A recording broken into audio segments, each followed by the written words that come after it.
The Great Depression was happening, and farmers were losing their equipment because they owed money on it, and they had no money to pay the payment. My dad was a young guy. He'd moved into town, and he started a mechanic shop. And he got a hold of an old truck and drove to North Dakota and bought a tractor and a plow, and he hauled it back to Badger. Because this tractor was, he bought it from a bank. It was repossessed. The farmer couldn't pay for it. Anyway, he hauled this tractor back to Badger, and a farmer came up to him from Badger and bought the tractor from him before he got it unloaded even.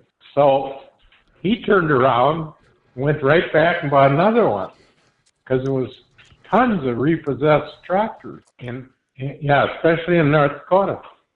And so he got a bigger truck, and he started hauling two at a time. And he sold them. And finally, in 1932, the International Harvester rep came to him and told him, they said, "You've sold more tractors than any of our dealers." So they signed him up as a dealer. That's when the implement started, 1932, and that's how it started. And we grew up working in the business. You know, when we were little kids,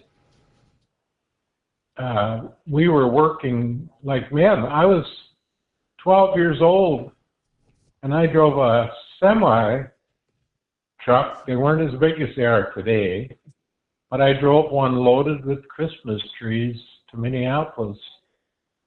I drove all night long, icy roads, got it to Minneapolis.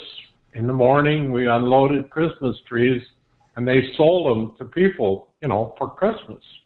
Both Borgen and I worked just like men in there.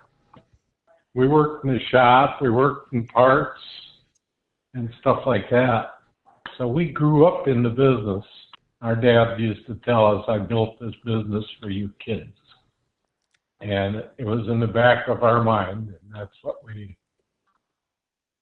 did.